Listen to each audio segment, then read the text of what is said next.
Vamos colocar de pé.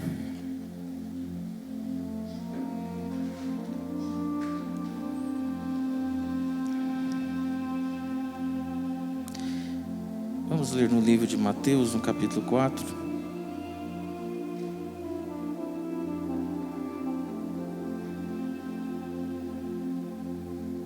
A tentação de Jesus. Quantos conhecem esse texto? Mateus capítulo 4 diz assim a palavra do Senhor: A seguir foi Jesus levado pelo Espírito ao deserto para ser tentado pelo diabo. E depois de jejuar 40 dias e 40 noites, teve fome. E então o tentador, aproximando-se, lhe disse: Se és filho de Deus, manda que estas pedras se transformem em pães. E Jesus, porém, respondeu: Está escrito, não só de pão viverá o homem, mas de toda a palavra que procede da boca de Deus. E então o diabo o levou à cidade santa e colocou-o sobre o pináculo do templo e lhe disse: Se és filho de Deus, atira abaixo, porque está escrito: Aos seus anjos ordenará ao teu respeito que te guardem, e eles te sustentarão nas suas mãos, para que não tropeces em pedra alguma. E respondeu-lhe Jesus: Também está escrito, não tentarás o Senhor teu Deus. E levou ainda o diabo a um monte muito alto, e mostrou-lhe todos os reinos do mundo e a glória deles. E lhe disse: Tudo isso te darei, se prostrado me adorares. E então Jesus lhe ordenou: Retira-te, Satanás, porque está escrito: Ao Senhor teu Deus adorarás, e só a Ele darás culto. E com isto o deixou o diabo, e eis que vieram os anjos e o serviram. Amém? Podemos assentar.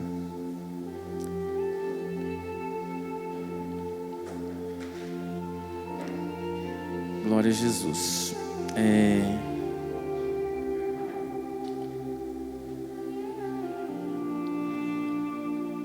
Se o próprio Jesus precisou ser tentado, né? Imagina as nossas provações e as nossas tentações que nos sobrevêm constantemente. A Bíblia diz que Jesus, ele nunca houve blasfêmia na sua boca, e que Jesus nunca pecou. Jesus nunca, não sei se vocês sabem, mas nunca caiu um dente de Jesus. Porque no momento que cai o dente de uma pessoa ou de uma criança, ou no momento que ele tem uma enfermidade, representa que ele está passando ele está dentro do mesmo castigo que foi dado no jardim do Éden, quando Deus ordenou que o salário do pecado seria a morte. Então as bactérias, as doenças e Jesus nunca ficou doente, né? Ele teve o seu corpo, nem na sua morte, nenhum osso do seu corpo foi quebrado, porque está escrito que nenhum dos seus ossos seriam quebrados. Ele foi esbofeteado, ele sangrou, ele se angustiou, ele teve medo como homem, porque o seu ministério terreno foi exercido como homem. Então ele teve medo quando ele estava no jardim, próximo à sua morte. E quando ele morre ali, e quando eles demoravam, porque não podia, o corpo de quem estava crucificado não podia passar para o período da noite, ele teria que ser enterrado à tarde. Mas aí eles quebraram as pernas dos dois ladrões que estavam do lado, para que eles morressem mais rápido. Mas quando chegou em Jesus, né, ele morreu antes. E a Bíblia diz que o céu escureceu, e uma coisa, porque a gente só pode imaginar, né? A gente não estava lá, mas gente só pode imaginar. Algo terrível no ambiente aconteceu ali. E os guardas que estavam repartindo os vestidos de Jesus se assustaram e começaram a dizer: realmente, porque enquanto ele era crucificado, eles diziam: você não é o rei dos judeus? Então desce daí. O próprio ladrão que estava à sua direita falou: você é o rei dos judeus? Salva você e salva aqui a nós também. Você não é o rei? Está dizendo aí que é o rei. Não tem 33 anos pregando aí, dizendo que é o rei dos judeus. E quando os guardas lá, repartindo os seus vestidos, e aí a Bíblia diz que houve uma escuridão, e houve um terremoto muito grande, a terra tremeu. No momento em que a alma de Jesus saía do seu corpo e descia, porque Jesus, o primeiro lugar que ele foi é o Hades, irmãos. E ele chegou lá e falou assim: ó, eu venci, após a sua morte. E as regiões celestiais onde os demônios habitam hoje, eu acredito que aquela escuridão, uma parte delas veio de tantos demônios que vieram para ver, porque Satanás está falando com Jesus aqui, está dizendo: se tu és, você é o Filho de Deus mesmo? Você é mesmo Filho de Deus? Você está dizendo que aí eu estive lá em cima, eu era, depois de Deus, não tinha ninguém igual a mim. Que a Bíblia diz que Satanás era perfeito, dele saíam os sons dos tambores, a música saiu de dentro dele, quando ele era ainda sem pecado. E a Bíblia diz assim: ó, perfeito era nos teus caminhos, e não achou ninguém formoso igual a você. E agora você está dizendo aí que você é filho dele. Então, se tu és filho de Deus, porque, irmãos, todas as vezes que Satanás quer derrubar uma pessoa, a primeira coisa que ele vai, porque ele tentou ele aqui em três áreas da vida de Jesus. Que a Bíblia diz que Jesus foi para o deserto, e ele ficou lá 40 dias sem comer e sem beber. E terminando os 40 dias, Satanás se aproximou dele. Então Jesus estava extremamente fraco, mentalmente cansado. Alguém já jejuou aqui 7 dias, pelo menos 7 dias seguidos, sim ou não? Nunca ninguém jejuou 7 dias seguidos, sem comer, sem beber? Eu achei que eu ia jejuar 40. Aí eu falei, eu vou. A ignorância humana, eu só como o dia que o Senhor me responder. Uma indagação que eu tinha, e estou lá. E quando deu do 7º para o 8º dia, eu achei que eu ia morrer de fome, porque o corpo, você já começa do primeiro dia. No segundo dia é uma fome violenta, tudo que você vê é dor de cabeça e fome. No terceiro dia você já está com aquela fome, mas já vai diminuindo. Do 4º para frente você só sente fraqueza, você não sente aquela fome violenta mais. E sede, a gente sente muita sede. E eu fiz um jejum de 21 dias uma vez, alimentando de 20 em 24 horas. É pior do que direto, irmãos, porque quando você, eu acho que eu já até expliquei isso para vocês, quando você come de 20 em 24 horas, você ingere alimento e não tem água suficiente para digerir o alimento. Então, agora eu entendo porque que Daniel comia legumes no jejum dele, porque ele é pior, né? Porque a sede mata mais do que a fome. E do 7º para o 8º dia eu falei, Senhor, me perdoe, eu sou fraco mesmo, achei que eu ia para o hospital, né? E não sei quanto tempo eu definharia ali naquilo, mas eu estava longe de chegar nos 40, não estava 7 dias. Então você vê a seriedade que foi o jejum de Jesus nesses 40 dias. Ele estava muito fraco, e Satanás se aproxima dele. O que Satanás oferece para ele? O que Satanás ofereceu para ele aqui? Pão. Pastor, o que o senhor quer dizer? Quer dizer que Satanás, quando você estiver numa situação muito difícil, ele vai te oferecer. E ele vai dizer, o seu Deus não está cuidando de você, mas eu tenho para te dar. Você não tem dinheiro, mas eu tenho dinheiro para te dar. Você está com fome, eu te dou o dinheiro. Me adore, é só você me adorar. E nos momentos de fraqueza, ele vem e se aproxima. Eu já vivi essa experiência, né?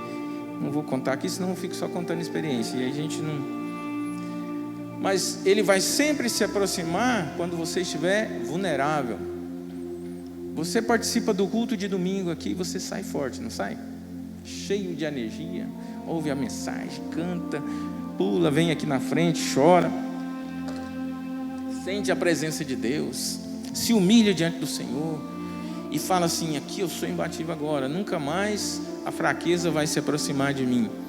Mas na segunda-feira, quantos já se sentiram fracos e já abatidos e já entram na mesma rotina de pecado que estava antes? Quantas vezes você já viveu essa situação?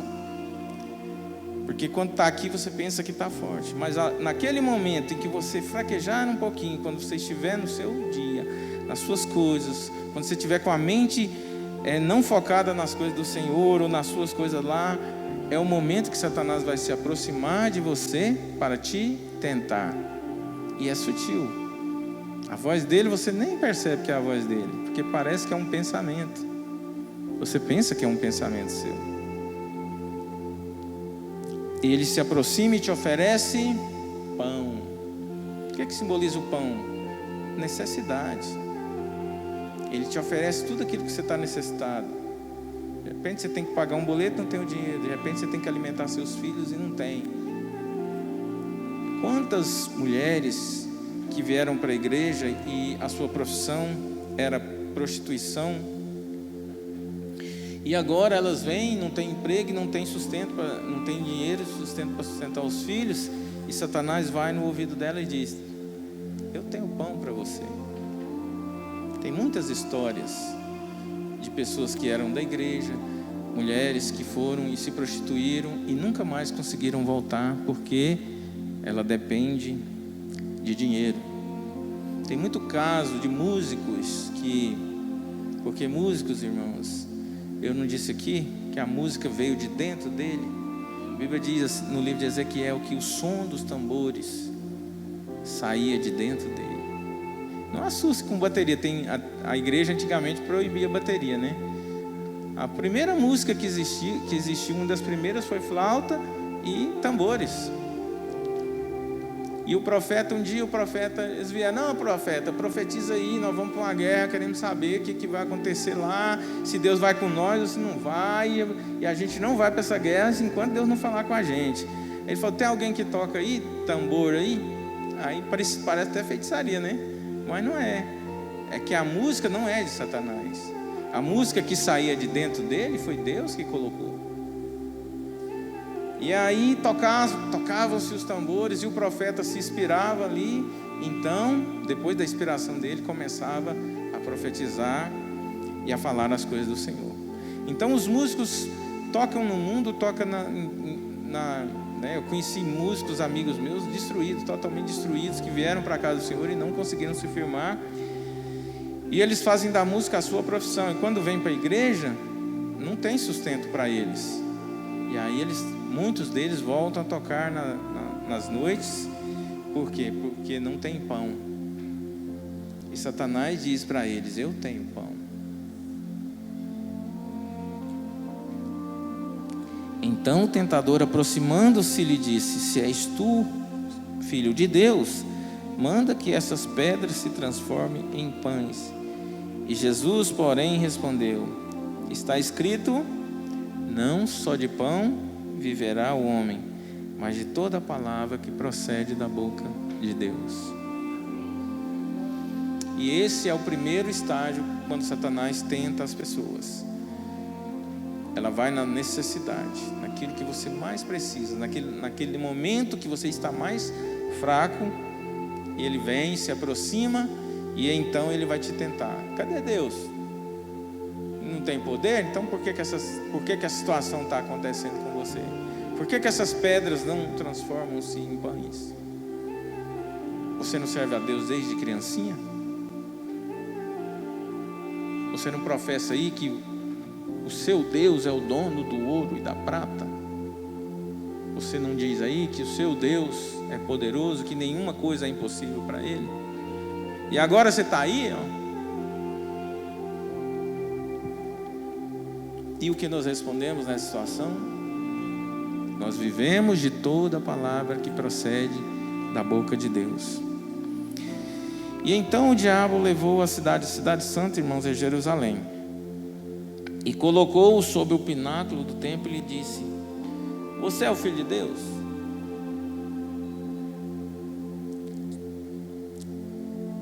Se você é o Filho de Deus, atira-te abaixo, porque está escrito: aos seus anjos ordenará ao teu respeito, para que te guardem, e eles sustentarão nas suas mãos, para que não tropece com teus pés em pedra. Uai, se você é filho de Deus, você pode subir no monte e pular lá abaixo, porque o Senhor é obrigado a te proteger. Não é isso que Satanás está dizendo? Ah, se eu sou filho de Deus, então essa situação, a gente estava numa pescaria, e aí no meio do jantar lá, no meio do mato, passou uma cobra, bem no meio, e uma irmã: aqui só tem servo de Deus, essa cobra não pode passar aqui. Como não? Nós estamos no meio do mato. Porque nós queremos um Deus mágico. Nós queremos um Deus que faça todas as nossas vontades. Se eu sair de carro aqui, eu estou sujeito a ter um acidente. Nós não temos o caso dos pastores agora, que eles estavam vindo de um culto, e aí, cada um conta uma história, eu já nem sei mais. Diz que uns falam que ele rodou, perdeu o controle da caminhonete, rodou, outro fala que foi fazer ultrapassagem, não deu. Mas enfim, cadê o Deus dele, que não os protegeu? E morreu o marido, a esposa e os 3 filhos. Onde estava Deus? Deus estava dormindo?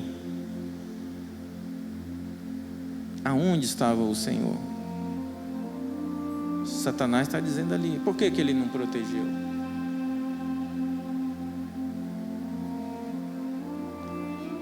Quando você age com imprudência no seu veículo, nas suas coisas, com o seu corpo, na sua vida, e algo ruim te acontece, é culpa de Deus? A morte deles, irmão, pode ser, chegou o dia. Deus falou: não, hoje eu vou levar. Amém. Eu peço ao Senhor, que eu não queria morrer uma morte dessa. Quero morrer tranquilamente, deitado na minha cama, como diz né? De preferência, dormir e acordar morto. Então, irmãos, esse mundo é isso aí. Então, o pão desse mundo, de que vale o pão desse mundo? De que vale você achar que você vai sair daqui a 200 por hora num carro e Deus vai te guardar? Mas fique tranquilo, Ele não guarda, mas Ele leva, né? Eu vou levar, Ele está muito imprudente, vamos trazer. Estou precisando dele aqui em cima mesmo, vamos, né? Se for para lá, né? Eu acredito que o pastor foi, mas os seus filhos, a sua família. Porque a Bíblia diz que Deus tem prazer na morte dos justos. A morte para Deus, ou para nós, para Deus não, para nós, ela é o princípio. Porque nós fomos condenados nesse corpo por causa dos nossos pecados. Quem aqui pode dizer, quem aqui nessa reunião pode dizer: eu sou livre do pecado? Não tem ninguém. Eu desafio você. Porque se tem uma coisa que eu busquei nessa vida, mais do que não ter o risco do pecado, o pecado, irmãos, é uma luta diária e constante. O momento que você vacilar e baixar a guarda, você pensa assim: não, já me livrei desse negócio. No momento que você baixar a guarda, o velho homem, a velha mulher aparece. E esse é o motivo que nós temos que constantemente estar aqui nos cultos, constantemente estarmos ligados no Senhor em oração. Porque no momento que você estiver mais frágil, Satanás vai vir no seu ouvido e falar: vamos embora, vamos satisfazer, vamos comer e satisfazer a nossa carne. Eu tenho pão para você. E o mundo, eles têm um ditado aí que não tem na Bíblia, mas que é um ditado até certo. Aí você vai comer o pão que o diabo amassou. Isso não tem na Bíblia, tá, irmãos? E no segundo ponto ele fala assim: não, cara, você pode, aonde você for, você está protegido, né? Esse dia eu estava assistindo um documentário, o doido entrou lá no zoológico, o leão lá, ele entrou com a biblinha: sou Daniel, sou igual Daniel, e vou entrar na cova dos leões, e Deus vai me proteger. Adivinha o que aconteceu?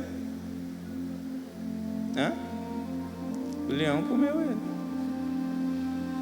Porque Jesus está dizendo assim: não tentarás o Senhor teu Deus. Deus não vai trabalhar com você com mágica. Deus não é mágica. Ele é todo poderoso. Se Ele quiser ser mágico, Ele é. Mas Ele não trabalha desta forma. Então todas as vezes que Deus tem que fazer por mim, porque a palavra dele está escrita, você está tentando ao Senhor. Deus não tem que fazer nada por você.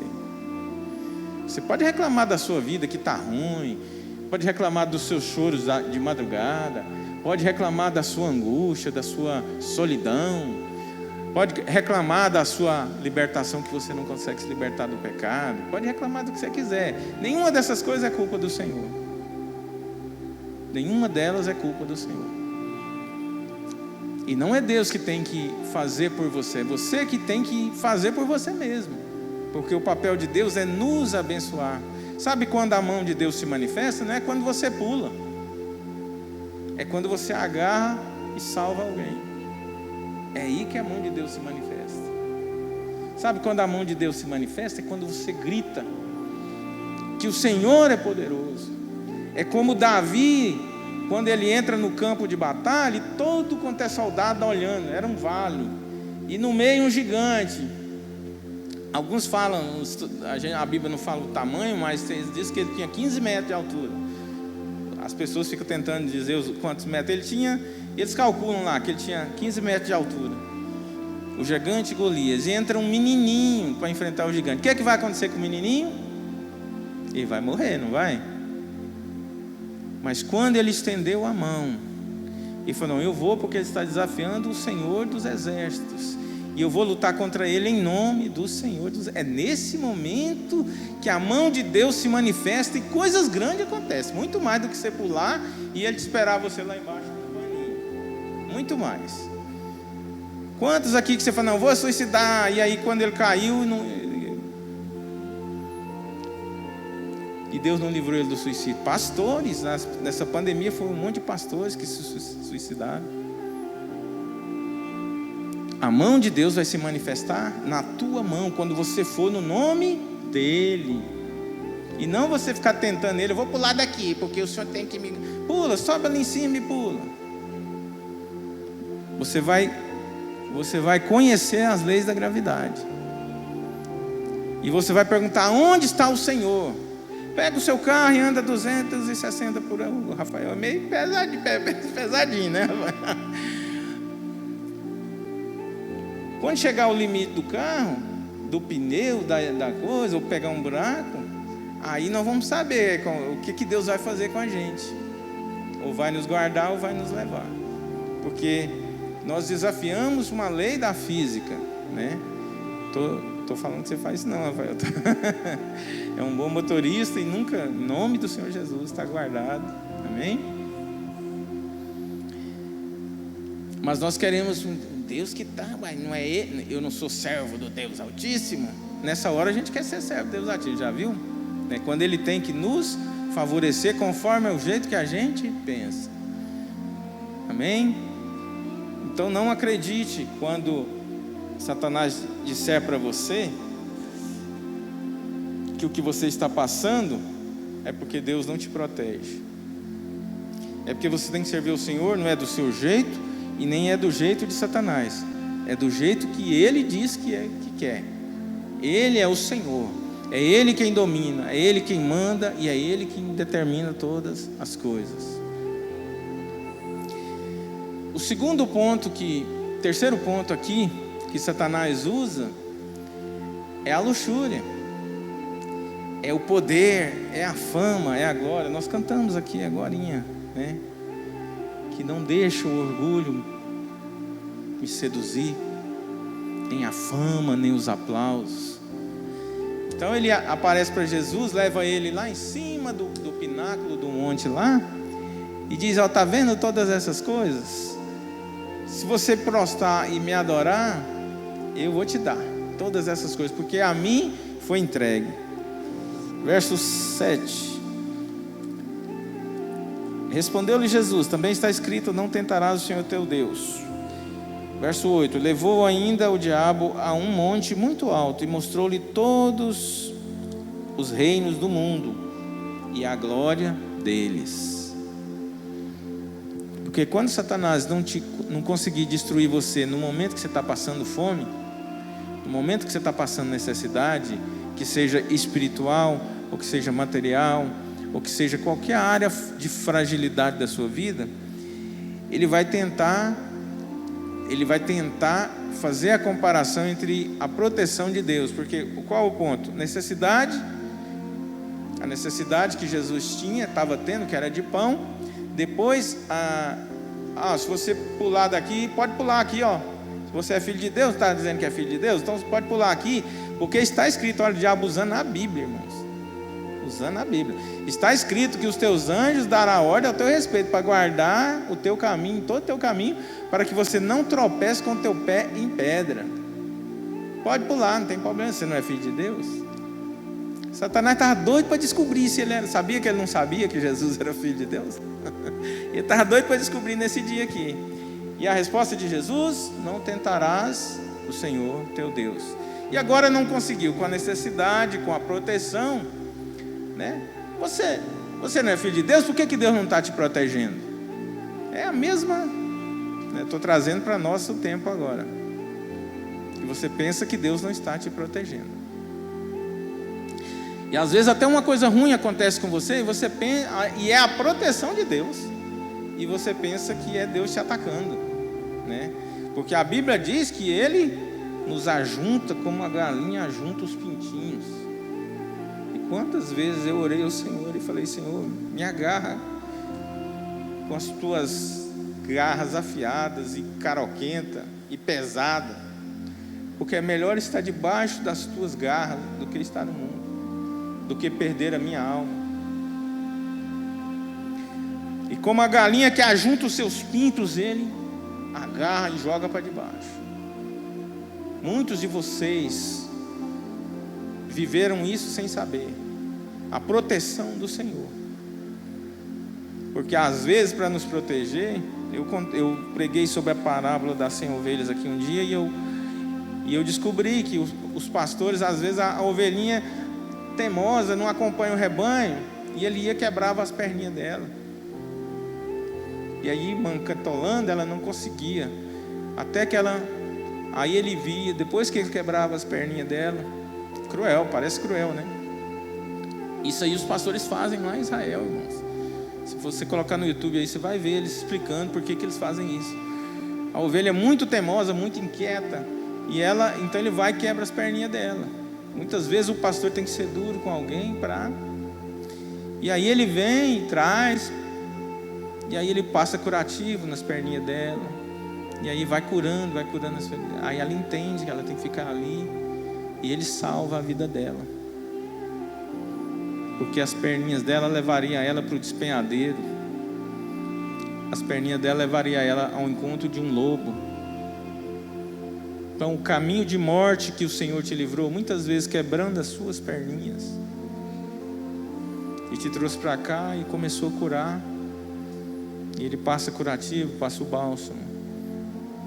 É como as garras da galinha agarrando os seus. Quem já viu uma ninhada de pintinho? O pintinho quer sair, a galinha mete a garra nele e traz para debaixo. Assim é o Senhor conosco, para nos proteger e para nos guardar. Verso 8: levou ainda o diabo a um monte muito alto e mostrou-lhe todos os reinos do mundo e a glória deles. Ele disse: tudo isto te darei se prostrado me adorares. Então, quando o diabo não conseguir vencer as pessoas em todas essas áreas que eu falei para vocês, eles vão tentar com riqueza, com fama, com glória. É pecado ter fama, irmãos? Sim ou não? Fama. É pecado ter riqueza? Sim ou não? É pecado ser aplaudido? Sim ou não? Não é. O pecado está em não glorificar ao Senhor. O pecado está, né? Sabia que Jó foi um dos homens mais famosos da sua terra, do seu tempo, um dos homens mais ricos também? A fama de Jó se estendia por todo o Oriente. E o segundo estágio dele, quando ele perdeu tudo, perdeu a sua saúde, perdeu seus filhos, o segundo estágio de Jó, ele foi mais rico ainda do que no primeiro estágio. Então nada disso afastou Jó da presença de Deus, nem as chagas, nem os cacos de telha que ele passava no seu corpo, tentando entender por que Deus tinha permitido aquela situação. Nem os 10 filhos que morreu no dia que caiu a casa, quando eles estavam festejando, e morreu os 10 filhos de uma vez só. Nem quando caiu Saraiva lá no campo e matou todas as suas ovelhas. Nem quando caiu tempestade sobre o seu rebanho, o seu gado, e matou todos. E veio um servo gritando e dizendo: só sobrou eu para te dar a notícia. E ele vira para cima e deu: o Senhor deu, o Senhor tomou. Bendito o nome do Senhor. 10 filhos morreram. Tem gente que afasta do Senhor porque perde um filho, acha que perdeu, né? Porque não é perder, irmãos. O Senhor está recebeu nesse dia, que nós conhecemos, mas tem muito mais. Mas as 3 criancinhas que estavam ali naquele veículo, mais o papai e a mamãe.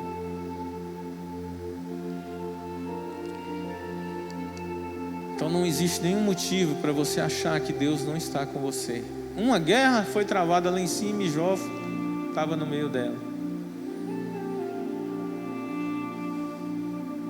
E então Jesus lhe ordenou: retira-te, Satanás, porque está escrito: ao Senhor teu Deus adorará e só a Ele darás culto. Então o nosso culto não é para os famosos, o nosso culto não é por dinheiro e nem é por glória. Nós fazemos porque amamos ao Senhor. Amém? Você pode aplaudir o Senhor?